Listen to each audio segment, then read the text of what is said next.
worry? Because everybody is talking about how US itself will slip into a recession. Yeah. Now we are certainly seeing that to some extent. Like some of our US customers, the pace at which they were doing business with us, there is a difference between this year and last year. That being said, we are also big in India. So what I mean is there are hedges. There are pockets, times when US will be very strong, which is what we saw last year. This year US may be a little bit soft, but that's when our India business kind of takes over. We are also diversifying into Middle East, we're diversifying into Europe. Yeah. So the idea is that, look, these are very hard things to predict. You know, which industry will do well at any point in time, which country will do well at any point in time. Our idea is to build a resilient business where each of these things by themselves don't significantly affect the... But will you also have to lay off, or are you hiring, or are you having we are business as usual. There is no change in how we are operating. And you're capitalized as well because you raised a... We have we have raised close to $500 million over the last 4 years, and most of it is in the bank, and we are profitable, so we're in a good place. Amit, I also wanted to get your thoughts on, what is it about the air at IIT Madras that it seems to produce a lot of these interesting deep tech startups. Yeah. Of course, you have Zetwork. Then you have Sridhar Vembu of Zoho, who also wants to reimagine R&D and manufacturing in India. Then you have very interesting space tech startups like, Agnikul Cosmos and Galaxy Eye. You have Aether also. Yeah. So what is it about IIT Madras that seems to produce more of these deep tech startups? IIT Madras historically, at least to my knowledge, has had a very strong technical orientation. So a lot of the people we looked up to were people who used to go for doing their PhDs in Stanford or Berkeley or some of these places. And they were doing PhD in very technical fields. So in some way we are emulating them in a more business context. We are solving really technical problems that way. IIT Madras also did something really well 10 years back when I was still in college. They introduced this thing called Center for Innovation, which was specifically for hardware kind of oriented companies. And today there's a thriving ecosystem of, I know people who are designing wheelchairs, people who are designing EVs, people who are designing, some of the professors have become entrepreneurs. And a professor becoming an entrepreneur will not start a food delivery company. They will start something which is in their specialization. Yeah. So that's part of the culture at IIT Madras. Yeah. How were you in college? You used to take part in the Sarang and Shastra, or were you? I was in Sarang. We had this thing called Core Group, which was designing the festival. I was in charge of getting money for them. So in some way, nothing has changed. Fundraising in some way I learned at Sarang. At Shastra, we had these lot of programs. One of this thing called Junkyard Wars, which is basically we went to a workshop and built a vehicle from scratch. We won second prize there when I was in my second year, and through that I got an internship at Bosch.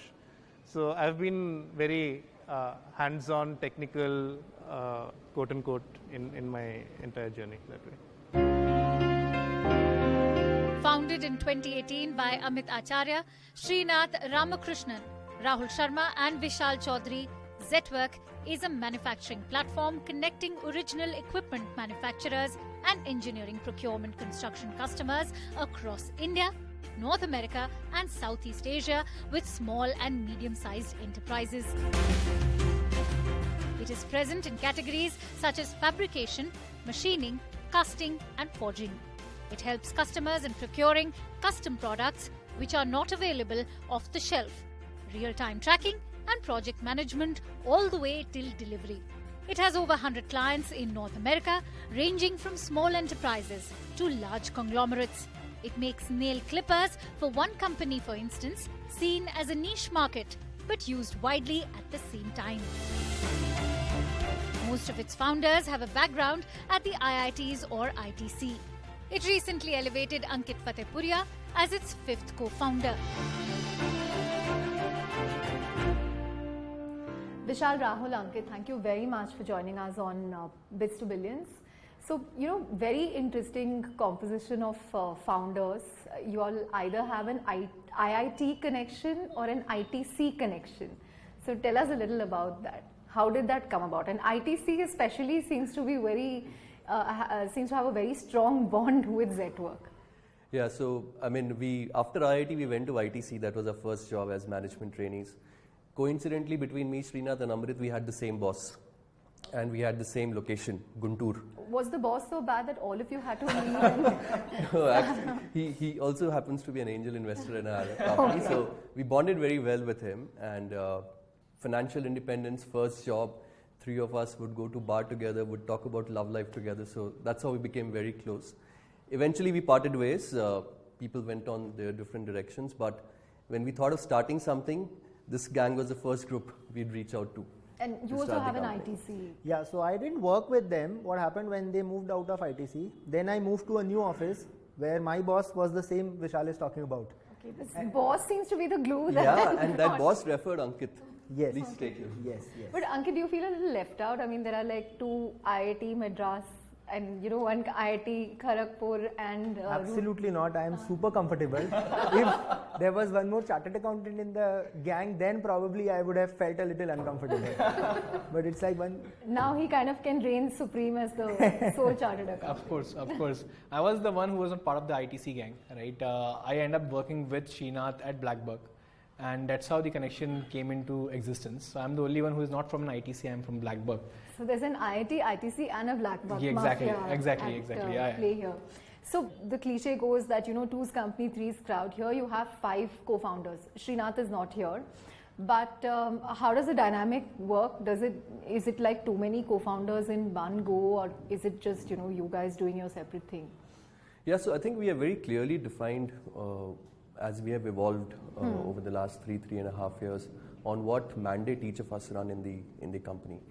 So I run the whole industrial mandate.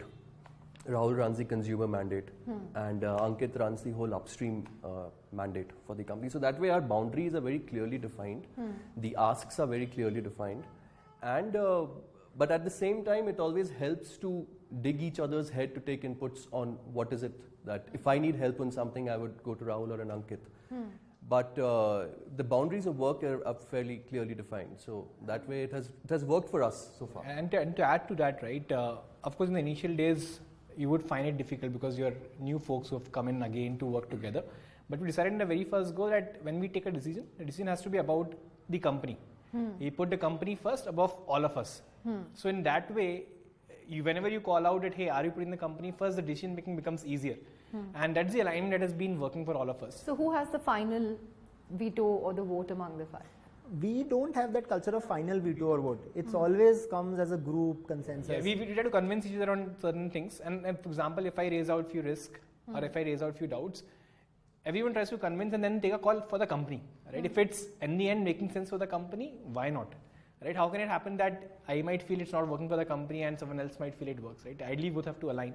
So the culture is to align and drive it together rather than to take unilateral decisions. Yeah, I don't remember any event where we had to put something to vote. We have a culture of disagree and commit, but rarely it happens. When we walk out of the room, we agree and walk out. Okay.